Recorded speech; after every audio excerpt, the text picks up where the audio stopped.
Well, the latest polling by 538 shows that Biden is narrowly losing to Trump just 1 month out from the first presidential debate. As well, a Reuters Ipsos poll finds the Israel-Hamas war was dividing Biden's base, with 44% of voters saying they disapprove of how he's handling that conflict.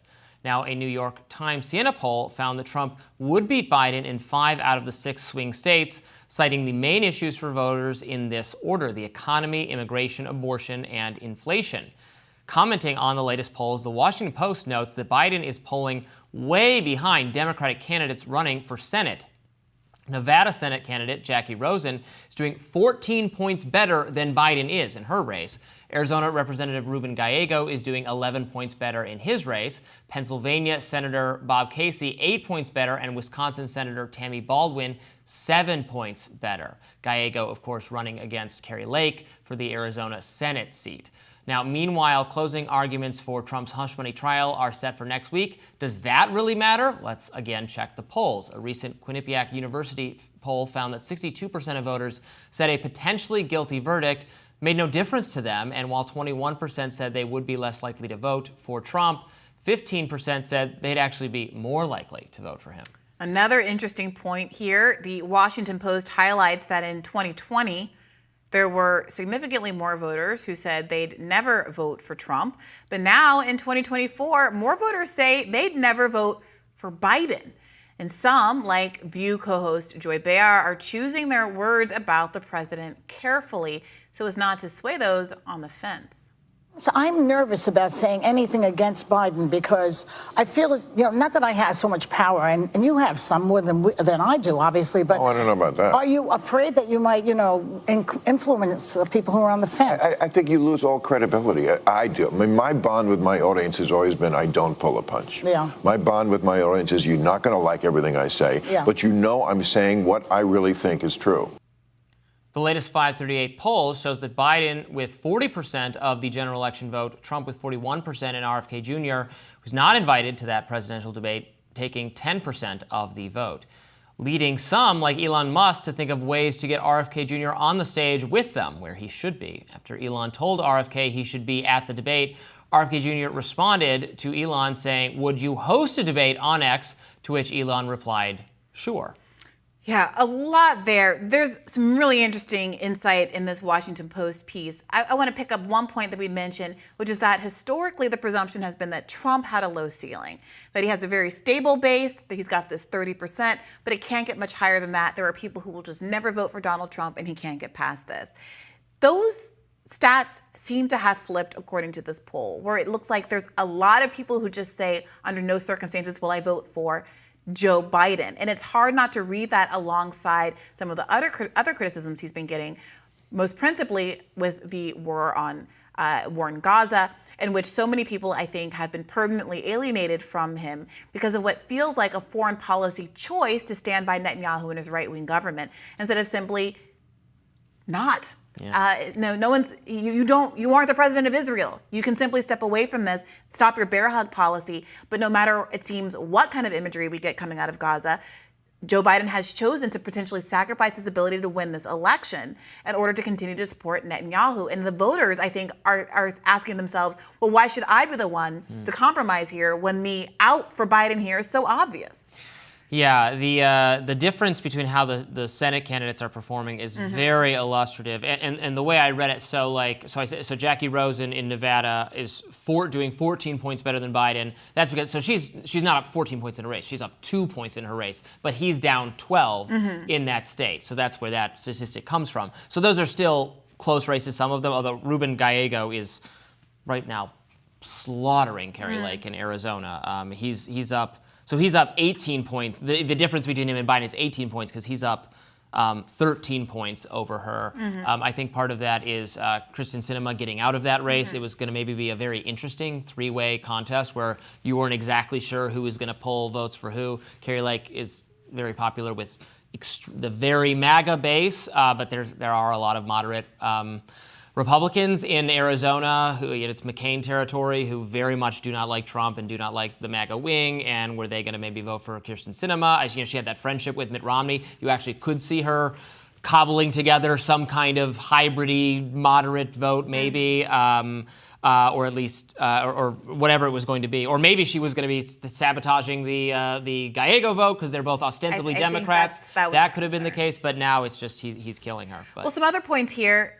The Biden campaign, I think when we had the last round of these polls some months ago, there was this, I think, hopefulness from Democrats that once these trials get underway, once we get closer to the election, that those would help Joe Biden pull away in the polls. That has not been the case. We're seeing that people just don't care about the outcome of these criminal trials. Moreover, there was the hope that the abortion issue might save Joe Biden. It is not doing as much work for Biden as people had hoped, at least according to polls, and it seems largely because people do not blame Donald Trump for Roe v. Wade being overturned in the first place. What I see in the landscape for Joe Biden is specific frustrations with him from key demographics, key supporters, the left, young people, minority voters on specific issues like Gaza, student loan debt cancellation, things you talk about. Then also broader electorate frustration with the economic situation that they blame on him, that is a recipe for absolute failure right now. And on top of that, so those being two factors, and the third factor being the age question, which he just can't, there's no way to fix, gets worse literally every day. That's how aging works. And it is adding up to be, it's bad news. But he doesn't believe it. The reporting from the people inside, from people inside the White House, reporters who talk to people inside the White House rather, is that he just doesn't believe the polling, and he thinks he's got some, they're going on vibes, I guess. They've got some secret, they believe their own polling or whatever it is. Yeah, and to your point about minority voters, the Washington Post cites this 538 poll that shows that there's a North-South division where Biden is underperforming his 2020 results in the South in particular, and they attribute that to Black voters, which are concentrated in the South, fleeing his camp. Remember, so much of the focus back in 2020 was not just on, winning generally speaking, but also winning the state of Georgia so that he could have control of the Senate. There was a lot of focus, a lot of attention going on there. And I remember seeing some of the election workers, the get out the vote folks from Georgia, Black voters coming forward after 2020 when there was immediately a series of disappointments about promises around $2,000 checks, promises around student debt cancellation, saying, I don't think I have any juice left in the tank to knock on these people's doors again after I promised them the moon and the stars. If you just get Biden elected, if you just earn Biden the Senate, this is all the things that he can do for you. When those things didn't manifest, they lost their credibility. Yeah. And you mentioned the broader economic concerns. Those broader economic concerns are reflected in what Black and Latino voters want out of all of these polls too, and disproportionately so, because Black and Latino voters are concentrated among the people who are been most disadvantaged by the economy since time immemorial. And this is the issue that consistently ranks as the number one issue for Americans of all demographics, of all ages.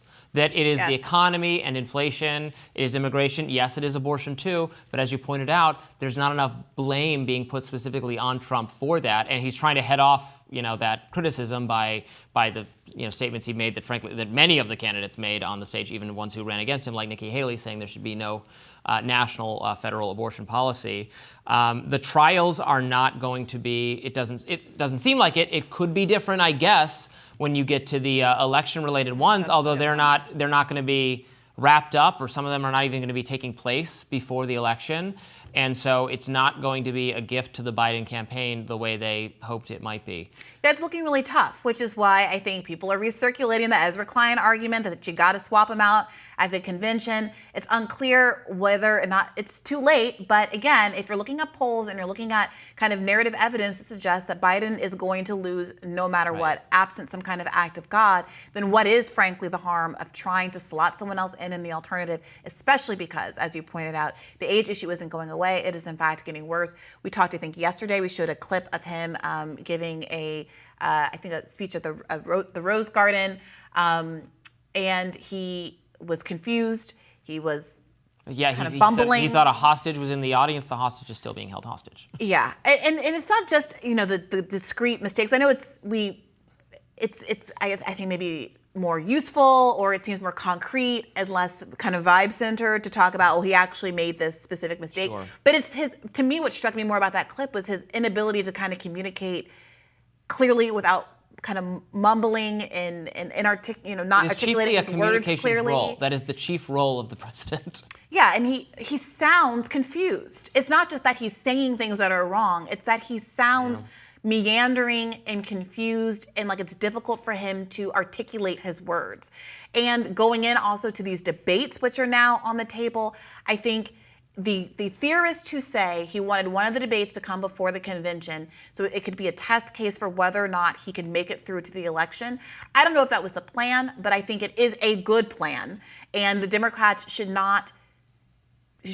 rather take very seriously the possibility of doing a swap. There's a lot riding on it, although if they thought he was going to do a great job of the debate, knock it out of the park, they should have wanted more of the debates closer to the election, where that's what it means to have a test case. Yeah. I mean, they don't know, and no one's been debating because the Democrats didn't have a primary. There's a world where they could have had their test case by actually allowing there to be a Democratic primary. Talk to Dean Phillips and Robert F. Kennedy Jr. and Marianne and yes, and that also could have been a test case for whether or not the replacements had any traction with the American public. Because now, whoever the Democrats might choose to replace Joe Biden has not been vetted at all by the American public, and there could be resentments about that as well.